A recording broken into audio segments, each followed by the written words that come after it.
at that point, you're not there to play it safe. Like if you're not taking risks, you're not competing. It's empowering. I mean, anybody who's done a CrossFit workout, you finish your CrossFit workout and you're like, I'm on top of the world. Yeah. Like a hunger for competition and like that super intense structure, routine. I still had that desire. Listen to the way people feel and the motivations for doing the things that they did. It was like they were describing me to a T. I'm not trying to solve everything for you, but I know that sometimes you just need somebody to listen. Learned the most is how to fill my cup by filling others. Welcome to the Hungry Dog Barbell Podcast. Join me as I talk with passionate people about their life's failures and successes, and most importantly, what keeps them hungry for more.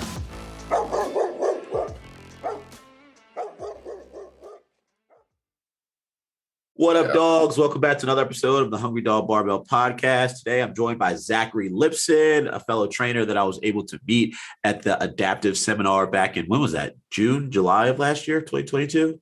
Yeah, July. July. Awesome. Zach, how you doing today, dude?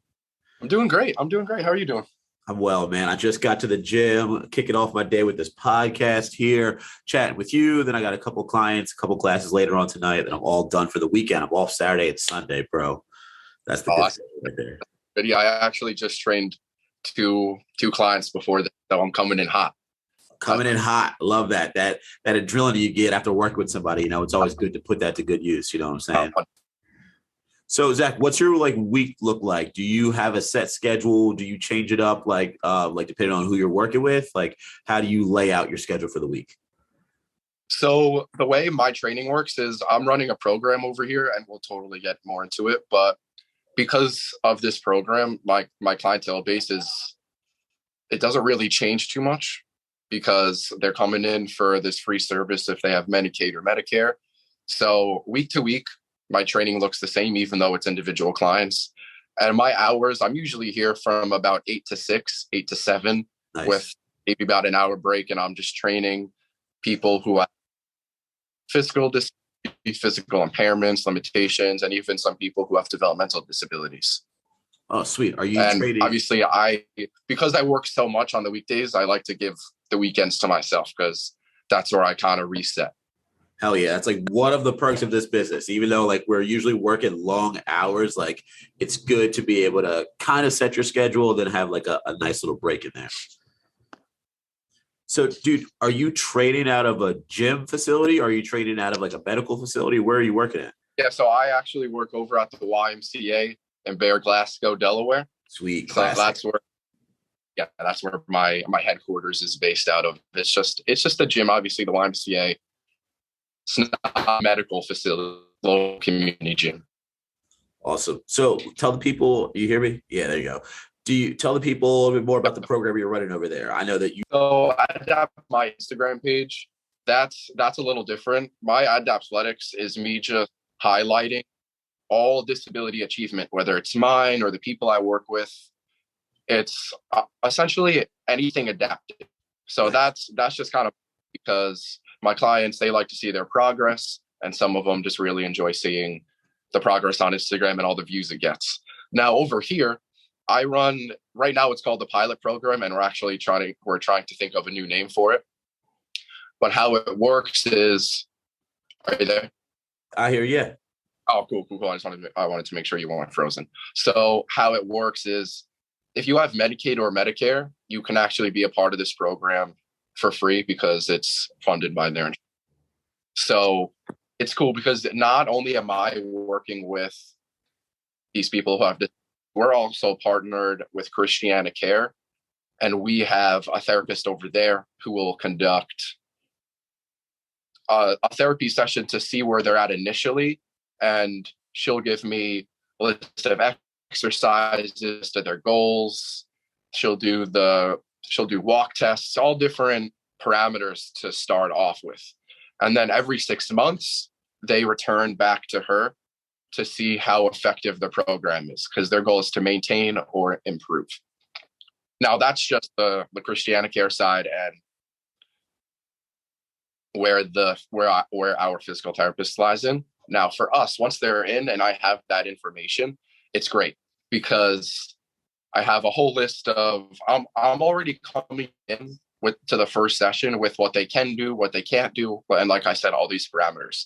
So we'll start off with some of the exercises that our physical therapist gives us, and then as they go on, as they improve, we start to get more fancy with it. We'll incorporate things that they like, whether it's a Smith machine row or Smith machine bench press, because she wouldn't necessarily write that on her program. But a lot of my clients, once they get to that level, they really enjoy being able to do what anybody else can do in the gym. They don't want to be limited to just a select few of exercises. So I love that. I work with people 2-3 times a week. And I mean, it's awesome, because not only am I helping my clients learn, but I mean, they're also helping me. I've learned so much from clients, and I honestly don't even know where I would be. One of my clients got me into combat sports. He got me into kickboxing.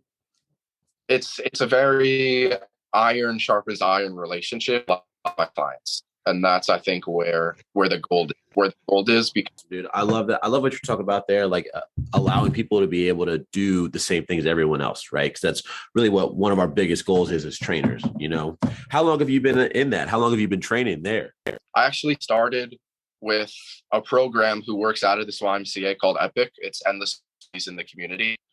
I started my internship there last year. And that's what really got me to knowing what exactly I want to do.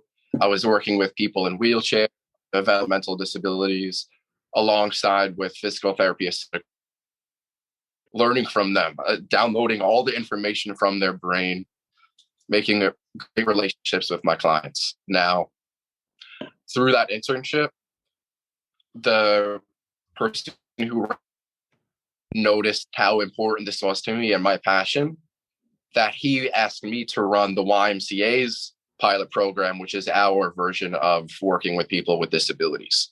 So then once that started, I dialed in full force.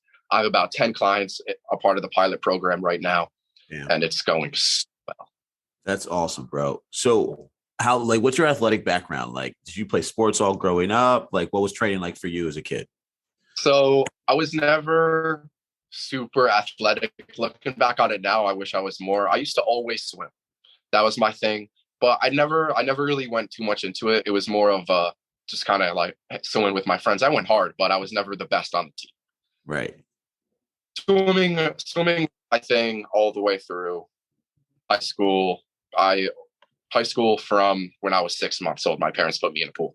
Hey, threw you and right then, in the yeah, senior year of high school is where everything changes, because that's when I decided I want to join the football team. No football experience, no combat experience. a swimmer dialed into football. Now what made you want to like join that just out of the blue? I've always wanted to, and I was just scared. And I talked to my dad. I said, I want to do this. I need just one season of it. He told me to go for it. And I dialed in. It was so difficult, but that's what really made me fall in love with that style of sport, that style of exercise, which now I try to bring to my clients. And then when I was in college, I tried out for the rugby team. I tried out for water polo. Hey, wait, hold on. Before we go to that, dude, because I want to get to that. What was like the most difficult part about playing football and playing like a physical contact sport like for the first time? The most difficult part was I got to go back a little bit. I was born with a leg disorder, which is why I originally wanted to get into this profession. Right. It's called Hereditary Spastic Paraplegia. It's a neuromuscular joint disorder, which affects me from the hips down. And I'm really tight from my hips down.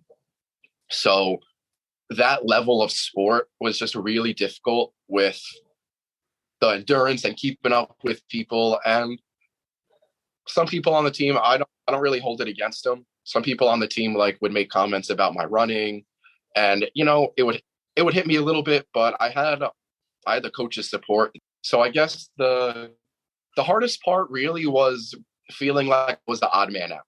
Yeah. Other than that, I got beat. I got thrown to the ground, tackled. I'm not I loved it though, because that's what I've been missing my whole life. I wanted that level of combat. So even though it was so hard and really tiring, I loved it. It was more of the interactions with people, just because they didn't understand. I don't hold anything against anybody, but Right. that's really where It's hard, man. I remember looking back and like people that are different from you, like you almost immediately ostracize them because at that age you're trying to fit in so much. Right. So when you're able to easily fit in just because you're like a quote unquote like regular person, you know, you don't want to be the person that goes out of their way to help someone else out.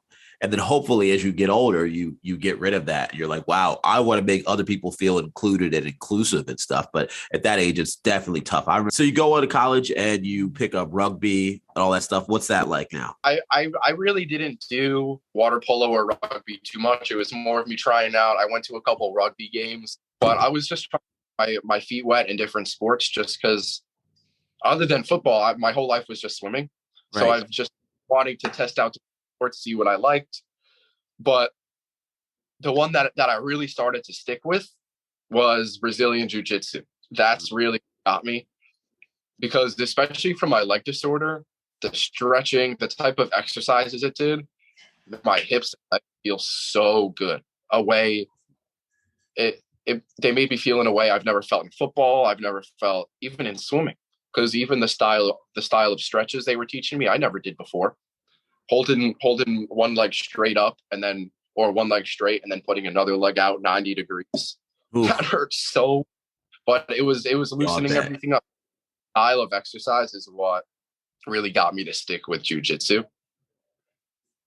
And now I kind of stepped away from jiu-jitsu, and now I'm really dialed into kickboxing right now. I'm doing that for about a month. That's my, yeah. Yo, were you, I assume that you probably had like PT going on like from a young age. Did you or no? Yeah, PT was so difficult because my calves were the tightest part of my body. Yeah. My therapist would dig into my calves as hard as she could. And like they were rocks and I was a child. So I had no pain tolerance. I was laying on her bed just screaming. How old are you talking? Like 5, 6? Yeah, like I was so young at this point. This is when I was young. And the difficult part about it is my disorder, it's neuromuscular. The muscle isn't the issue. Yeah. It's the system from the brain and my spine. So my muscles would be loose, but only until we got to the car. The second we got back to the car, they were tight again. Damn.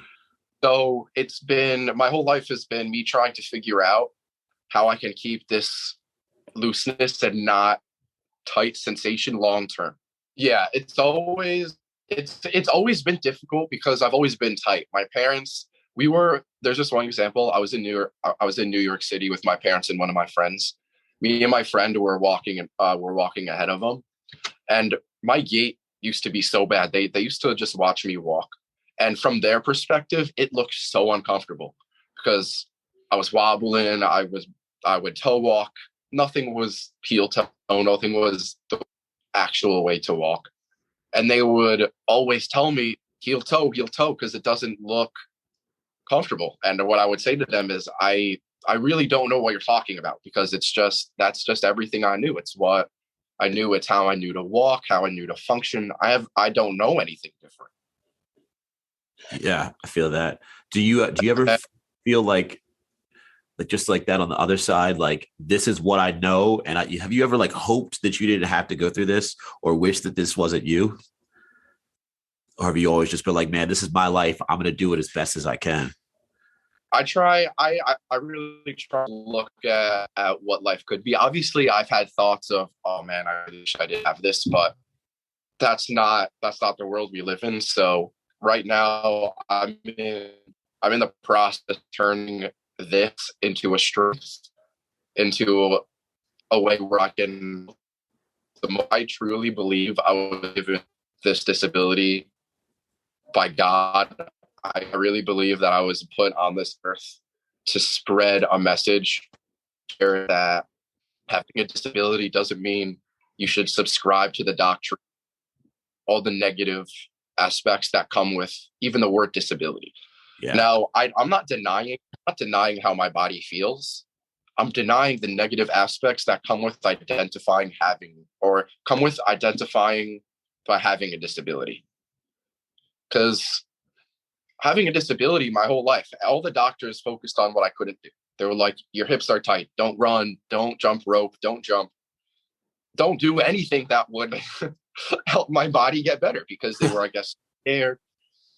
So as I got older, I realized just how negative that was, how improper it was to be thinking that way, to be focusing only on the negatives. So that's what I mean by a message from God. Whenever my clients come in, I don't one time talk about anything they can't do, because there's just no point. I'm not going to go into a gym and say, oh, don't do this. You can't do this. I'm going to adapt the exercises the way we've learned in the seminar, but it's not in a way where I'm telling them you can't do this, so we're going to do it this way. You have the ability, so we're going. I think this is even more important when it comes to children, because I mean, I was given that perspective. Like, I was given that perspective by such a young age. Right. Like, you had your whole life ahead of you. Yeah. I was given the negative perspective on, always I couldn't do it. And it's funny because I still find myself thinking that way. In kickboxing, for example, the first day I was there, we were doing this hip opening stretch. And I was like, oh, I can't do this. My hips are tight. The coach, he said, everybody stop. Raise your hand if this doesn't hurt. Nobody raised their hand. No one raised their hand. Everybody was screaming. There was sweat dripping on the floor. And I was, of course, everybody's hips are hurting. We're kickboxing, doing something that's supposed to be uncomfortable. That's awesome. I mean, that's inclusivity right there from him, you know? Yeah. And I've always been scared of telling people I have a disability, because I feel like even if they don't mean to, they're going to give me pity. I felt, which kind of just turned me off on it. I'm going to be honest. I never really spoke about this. I didn't tell anybody about my disability. And sometimes it was so hard to go, because like my body would just be so tight. Yeah. But didn't I know how to say it. And I mean, this was 2 years ago. This was sophomore, junior year. Right. Or 3 years ago. And we would be doing like lateral footwork or running, and I would fall like 3-4 times in the beginning because my body was getting used to it. And people would laugh, they would make sly comments, and it would just like, I try not to take it as a hit, but I'm human. It's taken as trying to do everything I can for my body, and people just don't understand. But I got to kickboxing and I told him I have this disability. This past month has changed my life. He's looking at it. He knows I have this disability, but he's pushing me so hard. Yeah. Even one day he said, Zach, I know for you, so I want you to try it this way. He adapted something for me. Instead of high kicks, he knew my hips were up. He said, you know what? Just try them low. Try to just kick the knees. So you really just have to find the people who are gonna not share with you or make any criticisms about any of the disabilities you have. It's only ability. Right. I love that, man. That's such a challenging thing to go through. Like, to be like, hey, to tell someone I have this going on with me. I don't want you to take pity on me, but some moments I'm going to have to do things differently. That's like hard to vocalize to someone. That's awesome that you came to a point where you felt comfortable sharing at the kickboxing gym. I felt so included. I told him after I said my hips were tight. When I said my hips were tight, he didn't even know I had the disability yet. And that's what got me comfortable, because I knew his mindset already just from that one comment. Yeah. I knew that he's going to push you and he's going to hold you to the standard of anybody else. He's going to hold me to the same standard as the best kickboxer in the gym. Yeah. And that's really what I was looking for. So I confided in him, and I'll shout him out. Jack's Gym in Delaware. If anybody's looking to go, amazing coach. Hey, shout out Jack's Gym. He's on my mindset, really showing me I still have these perspectives about me thinking I can't do something, and really reeling them out of my head just because I've lived that way my whole life. That's just how I've thought. You're talking about, you felt like you were on this mission to like help other people like that were the same scenario as you. Like, when did that start? When did your brain start thinking, I want to get into training other people? So college, freshman to first semester, senior year, I had no idea what I wanted to do. Between years, started out in psychology, then I went to human services, and then I finally found what I wanted to do at health behavior science, because there I also figured out the minor of disability studies.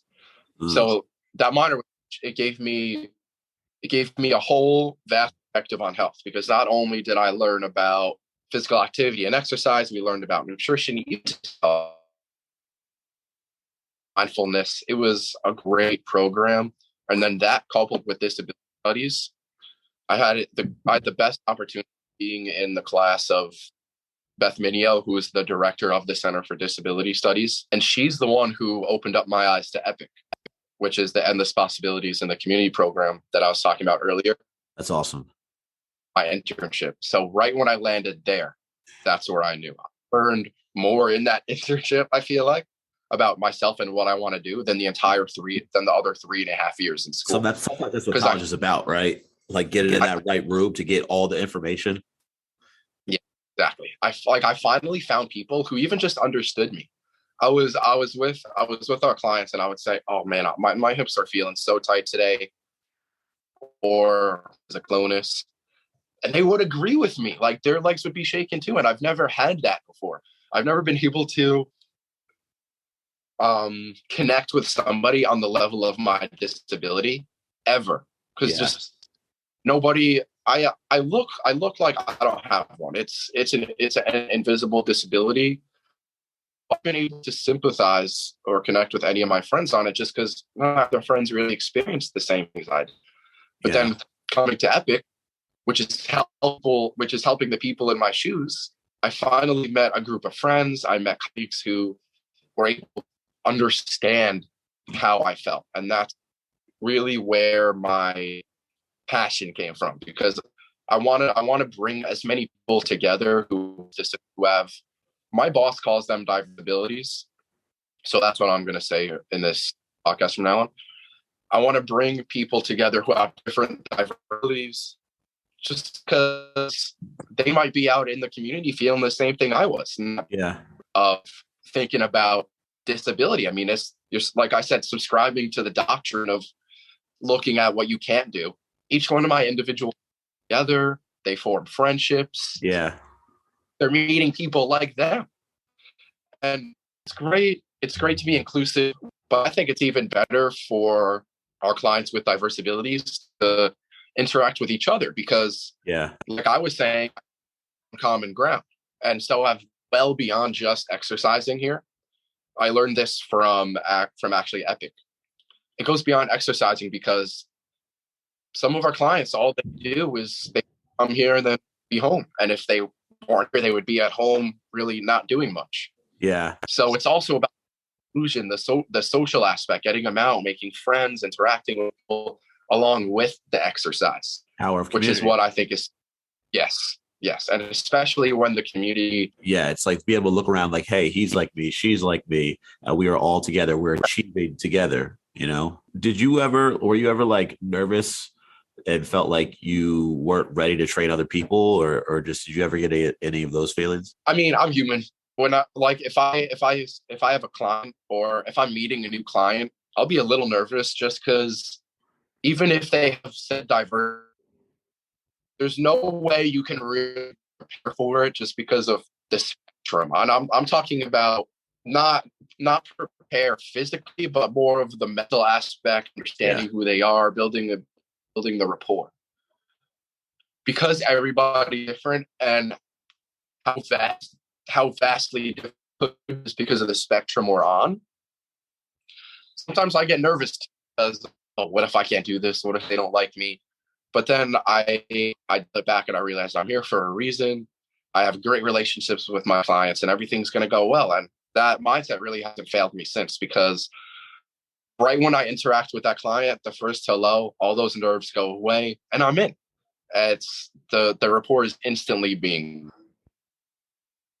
Yeah. Dude, So have you always been like a positive person and like able to have good rapport and good conversation with people? Like me looking back at the adaptive course that we took, I can definitely remember and recognize that you were one of the few and first people to be introducing yourself to others. You know, where'd you develop that skill from? My mom drilled that just level of networking into my head. She's been a guidance counselor for 30 years. Oh, nice. She is very, very, very in terms of what she does, power she gives, just how many people.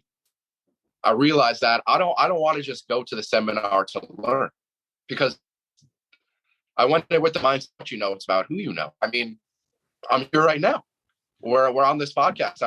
I wanted to meet as many like-minded people as, especially in the Delaware, Philadelphia, that's where we can network, brainstorm, talk to each other, meet like-minded, but also differently minded people, but who have the same goal as you.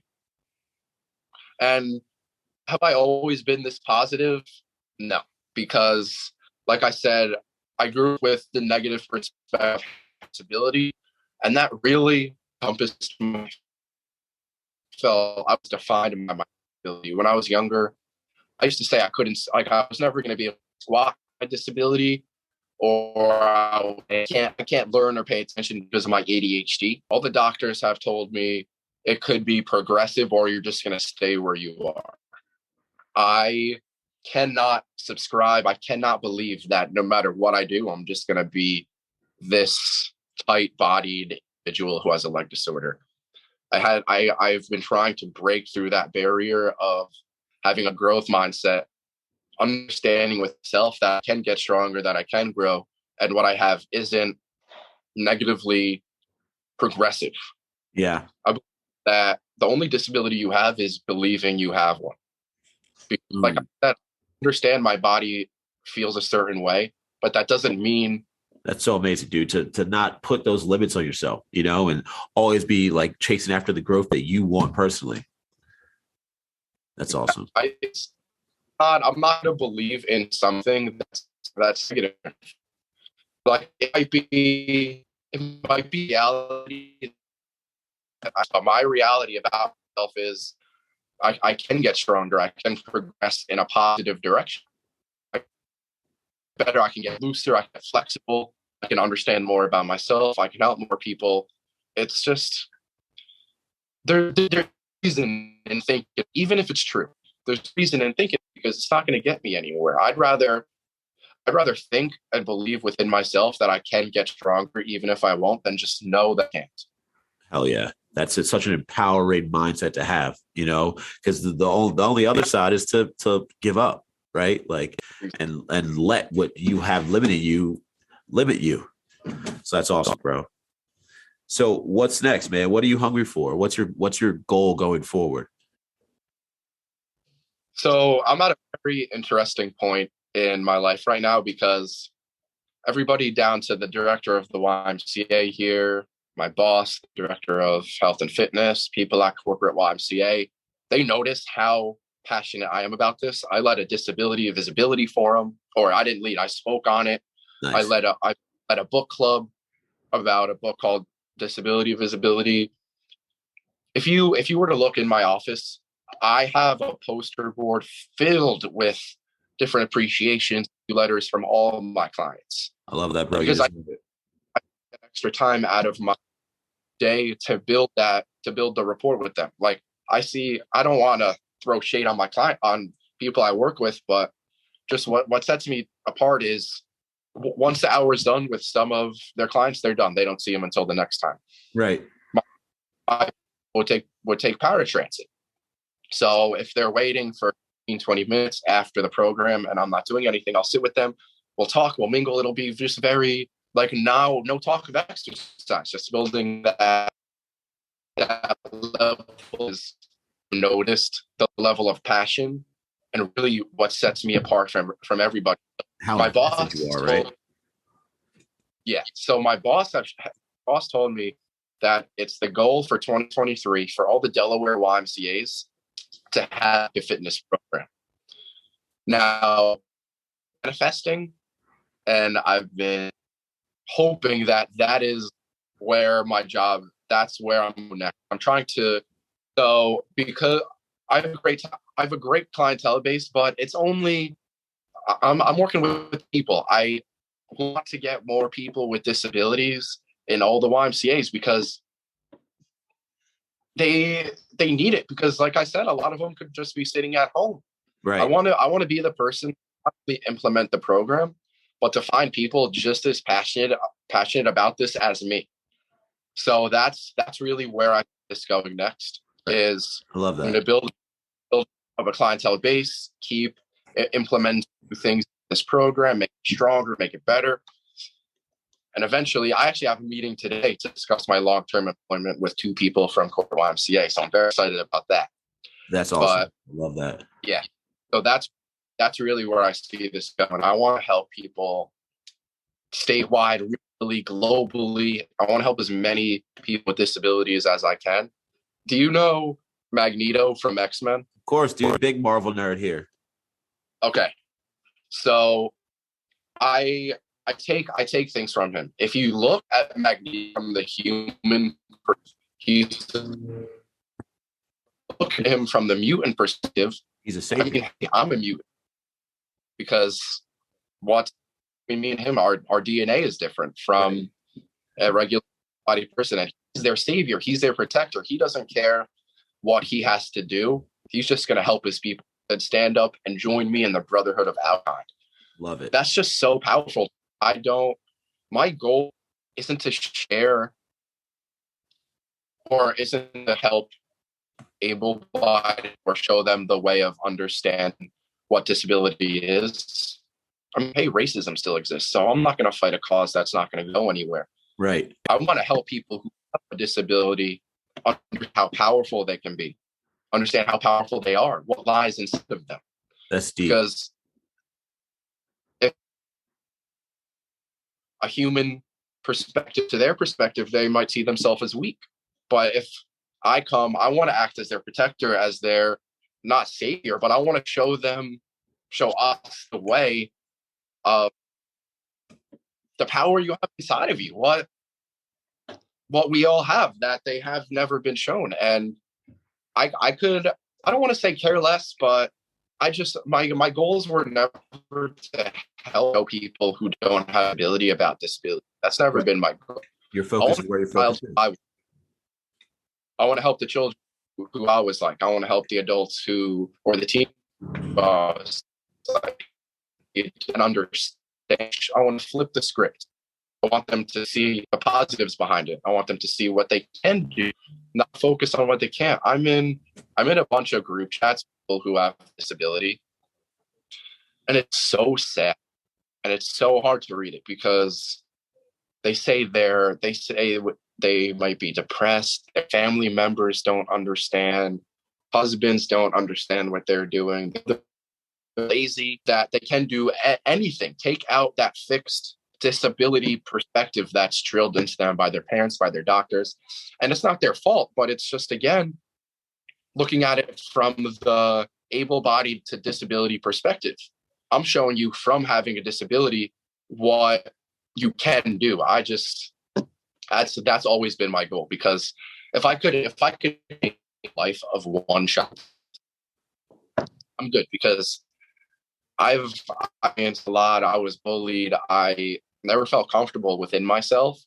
And if I could stop that from who has a diverse ability, then amazing, because that's all I want to do. I want to help people switch their perspective, understand how powerful they are. And that's exactly where exercise comes in, because this is the place where you're like, oh, damn, I'm strong. I could do this. Yeah, I love it. Empowerment, discipline. You see, some of my clients say, oh, I had no idea I could do this. They might start their day by saying, oh, I can't really do too much today. I can't do it. By the end of the program, they're happy, they're smiling, they did everything we planned. And that's where the main driver of this perspective comes into play. I would say. I love it. I love the mission. I love the goals. I love the reframing of like negative of terms that people have put on you and change that to other things, like the diverse abilities, man. I think it's all great. So, bro, remind me again where the YMCA is located at that you are currently at. I know future plans were expanding, but where are you currently at? I'm currently at the Bear Glasgow YMCA in Delaware. So it's right off Pulaski Highway, right off Route 40, across from the Bear Glasgow Park. Well, you heard the man himself, guys. If you yourself or if you know anyone that is in need of the program that is Zach is offering, go check them out. Zach, you got any things to finish up the podcast? Any last words you want to say to the people? I would like people to understand that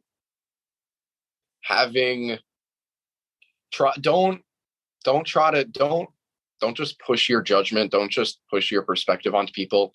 And I mean, that's who we are. I know a lot of people could do it, but you really don't know what people are going through. Right. Which goes back to me at jiu-jitsu. Like, I would try so hard to push myself, and that negative perspective of like people laughing at me falling, it doesn't help. So even if you don't know what somebody's going through, please just try to understand they might be going through something, because most of the time they are. And what's going inside of their head is probably too much for them alone to then also have to add on your bullying to their to everything that's going on. Just to your neighbor and right. just try to understand people and where they're going through. Try to put yourself in their shoes. My mom has always said that to me. I love that, because even when you can't specifically empathize with someone's experience that they're going through or that they have to live with, we can all emphasize with the fact that every person is having a human experience, because we're all humans. We're all going to go through different things. And it's just a human experience. So we can all relate to that fact, even if we can't specifically relate to what someone's going through, so always keep that in mind. And I like what you said before about Magneto, man. Like sometimes you just got to reach out to the people that are similar to you and say, hey, I don't want to put down people that are different than us, but I want you to join me in this brotherhood of strengthening our people. That's exactly my perspective and mindset on my goals, on how I try to share my perspective and what I really try to instill in my clients. Right. Shout out to Homo Superior out there. That's what they say, right? That's what Magneto is. Yeah. And I think that's really what sets me apart, because a lot of the other trainers here at the Y, it's just the physical activity. It's just the physical nature. But I'm really instilling what we've been talking about the whole time, the growth mindset, emotional intelligence, understanding who you are, the power you have. So my training goes beyond the physical. I try to get in your head in a positive way. Flip your script, flip your thinking to a positive growth mindset that'll allow you to excel in every direction of life. Hell yeah, dude, I love that. Physical and the mental side of it. Give everybody a little piece of you, a little piece of your mindset to take with them. Yeah. That's awesome, bro. Well, Zach, thanks for coming on, man. It's been a great conversation. Dogs, we're going to wrap it up now. Peace. Peace out, dude.